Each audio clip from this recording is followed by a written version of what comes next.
Magandang umaga po sa lahat. Ano yung pag-liquidate dito po sa Aurora Boulevard, Pasay City. So, ito ay papunta sa airport. Yun ay papunta sa EDSA. So, dito ito sa may Tramo Bridge, mga kaibigan. So, ngayon ay about 11 na po ng umaga. Magandang umaga po sa lahat.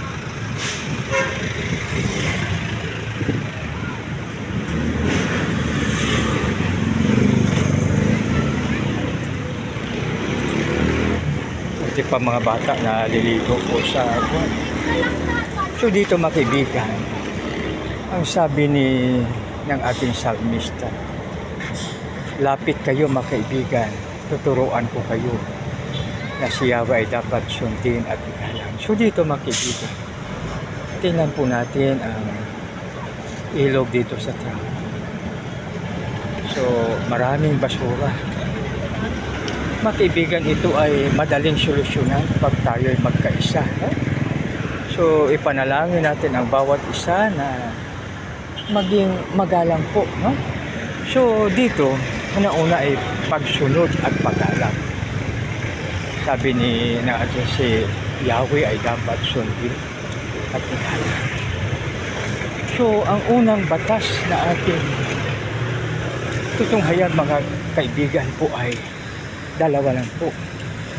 Love God with all your heart, with all your mind, with all your strength, at with all your soul. Ibigin natin ang ating Panginoon ng buong puso, buong isip, buong lakas, at buong kaluluwa. Sa ganitong mga puto, ang isa pa ay love your neighbor as thyself. Ibigin natin ang ating kapwa tulad ng ating sarili. Sa ganito mga kaibigan, napakaganda po, no? Na paalaala sa atin. Ang sabi ng salmista, hali kayo,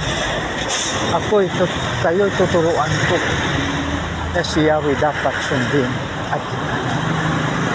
So ano ang isa sa mga utos ng ating Panginoon? Love your neighbors as thyself. Ibigin mo ang iyong kapwa na tulad ng iyong sarili. So ngayon, una-una tunghayan natin igalang ang ating. Sa paggalang sa Kanya, ito mga kaibigan ay dapat po natin gagawin. No? So, siyempre, hindi natin maiwaksi dyan ang Matthew 6:22. Seek ye first the kingdom of God and His righteousness, and all these things shall be added. Unahin natin ang kaharian ng Diyos at ang kanyang katuwiran, at ang lahat ay dadagdag. So, mga kaibigan, napakaganda, no? So, pag sinusunod natin ang ating Panginoon, ibig sabihin niya na sundin din po natin ang batas ng ating bayan. Kasi sa Romans 13 nakalagay na pasakop tayo sa mga namumuno sa atin. So dito mga kaibigan, dapat ibigay natin ang buong paggalang sa mga namumuno sa atin. Siyempre bawat ano ay mayroong batas tayo tulad sa pagtapon ng basura. Sa pagtapon ng basura, mayroon po tayong batas. Mayroong oras at may araw sa pagtapon ng basura. So, ibig sabihin na dapat na susundin po natin yan. Kasi ang sabi sa Romans 13, pasakop tayo sa mga namumuno sa atin. So, ibig sabihin po yan, mga kaibigan, tayo ay susunod sa mga patakaran, sa batas po, mga kaibigan. No? So, yun ang dapat natin gagawin. No? Pasakop tayo. So, dito po, mga kaibigan, sa ating pagpapasakop, sa mga namumuno sa atin, ibig sabihin nyo po ay mga batas na kanilang ginawa ay atin din pong susundin. So, Diba napakaganda pag sundin natin ako? batas. Napakaganda na kaibigan. Tapon ng basura para ang ilog natin ay hindi mapulyot.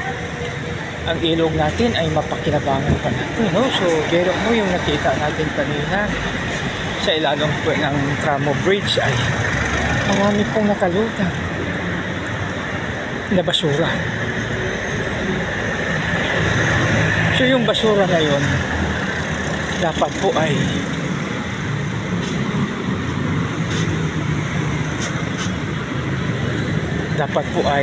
wala doon kung sumunod po tayo